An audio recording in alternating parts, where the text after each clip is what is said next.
Coach Ron Rudland from the Western Panthers soccer team. How are you? Good, thanks. I How should about say you? soccer world. Wow. Well, we have been around the world in soccer. Yeah. Yes. So first off, congratulations. Thank you. It was a wonderful week last week. Did you get any sleep? Sure. Yeah. So it was it was your birthday too, right? Monday night was my birthday. The field dedicated and named in your honor. And then My wife and I were actually the homecoming grand marshals for homecoming last Friday. It's Oh, good that to was be so you. cool. It's good to be you. So you started the soccer program in 1985, Sure. and I want to ask, what is it like starting a soccer program in 1985? Well, actually, I didn't know that I was going to get into coaching in the first place. But in my training at college, my choral director said, it's a good idea to coach because then you'll be able to get guys into your choir program. Oh my gosh. And so I interviewed in Standish, Michigan first for a job, and in my interview they had seen that I had played 3 varsity sports in high school and asked me if I would start the wrestling program there. So I started out coaching wrestling and starting the brand new program there. Oh, wow. And then when I came to Jackson, I hadn't played soccer in a while, but John Dardzinski found out that I had played college soccer. Wow. So he said, would you be interested in starting a soccer program? So that was the second athletic program that I had started. Amazing. And we had a really eager group of guys that really wanted to play, and there was some really supportive parents. Nice. They were involved with the school board and that, wanted to see the sport evolve, and we became the first school in Jackson County, public school.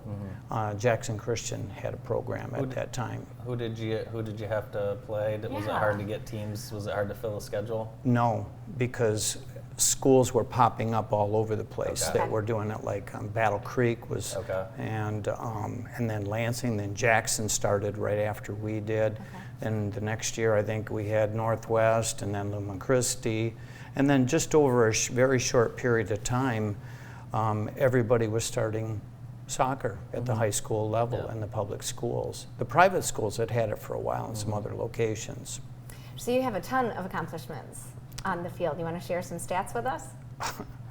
I can share a few. Yeah, let's hear it. I'll share a few. How about 12 conference, 6 districts? I think, but kind of doing a little research, Ron, that's all great, but it's so much about the kids for you. That's why I started to coach. I loved being with the kids. Yeah.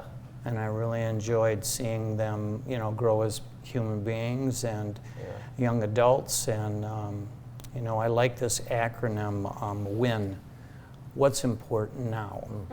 And that is, this is our day, this is what we need to go accomplish, and in doing so, we're going to leave the field and feel good about ourselves. It's a great shot of you and current coach Scott. Yeah, and Scott played for me. Yeah, he played did? For you. Yes. Now, were you a good soccer coach right away? Well, I met with a guy from Spring Arbor University that was the college coach at that time, and then he kind of pushed me off, talked to another person, and he said, Ron, when you start the program off, just find a few things that you want to accomplish that first year. So we started out just trying to focus on those goals for the first year, the second year, and then I started becoming very eager to want to have more knowledge. And so we ended up planning a trip to go to Europe. So we took the team to Europe. And when I came back, I called a friend of mine, Paul Bartichuk, at Country Day, and I said, where can we go to learn more about the game? I felt like we didn't know enough. And so I got on the phone and ended up calling a person by the name of Roy Reese, who was the under-17 national coach at that time. And I said, on the phone, I said, hey, I got a couple of guys I'd like to bring down that are pretty good players. And Roy said, who said they're good players? And I says, well, I think they're pretty good players. Yeah. So we ended up getting in a car the next week, I think, and traveling to Texas. And my son, Eric, he ended up going with me. He was a 7th grader at that time. And I know that was fun having your son play for you. And of course sure. you went on to do some great things in soccer as Sure. well. What's it like when you see your name up on that scoreboard? Pretty humbling. Yeah. I mean, I think about all the wonderful teachers that I've spent time with and coaches that I've known, and to see something like that happen is pretty powerful. Yeah, well, it's certainly well-deserved honor, and people always talk about Western soccer, and really always have, and starting that program couldn't have been easy, so Yeah, it's amazing. Do you have a few career highlights?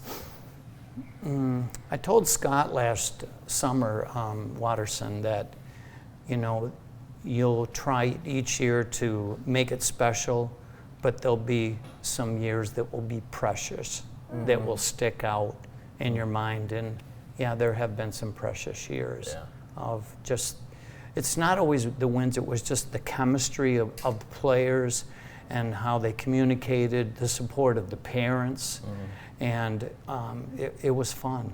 Yeah, so too many to really talk about specifically. Such a beautiful legacy that you Yeah. created and have here for the Absolutely. community. I mean, the program is just Sure. going to get stronger and stronger, and have your namesake to remember. That's quite the honor, and I know your whole family very proud of you, and Sure. it's very cool. A lot of time, you know, a lot of time away from the family over the years coaching, right? Yes. Yes, I mean, I'd be an choir director as well. I was Exactly, doing music camp up north, and by the time the summer got over with, maybe I'd have about 3 weeks off. Yeah. Otherwise, we'd be doing soccer camps and training and whatever. I wanted to ask if your college instructor's advice worked. Were you able to get young men to join the choir? Oh, yes. Yeah? Yes, as a matter of fact, he was football coach for 17 years, so Okay. he was a big guy, and he continued to be my mentor throughout all of my years of teaching. Came to my school every year and visited me, Oh, that's awesome. and he's a pretty precious guy. Yeah. I'll ask, you know, you've been around coaching and kids and education for years. What advice do you have for parents of athletes? Don't be afraid to be a parent. Don't be your kid's friend. That's good advice. Just, you know, have expectations for them and ask them to succeed in what you expect. Yeah, that's good advice. Was the obviously the like travel sports and travel soccer? It's just it's an animal right now. When did that kind of shift? When did you kind of see that where soccer really took off to where all these clubs were popping off? I think I can't speak specifically to the date on it, but it did have it's had an impact on our high school sports. For sure. Because when my kids, Eric and Bridget, were going through school, they were involved in the school pickup. It wasn't sponsored by the school, but it was the Western Middle School, and there was a 7th grade pro team and an 8th grade team. And so each year we were getting probably about 12 to 14 kids coming to the high school. But once the club season started, then they started to pull away the special kids that parents could afford to pay for the club program. And that kind of left the other students maybe not with a team to play. Yeah. And, you know, I think the successful teams are the ones that have that camaraderie going on in the middle school, and they carry that on in 9th grade.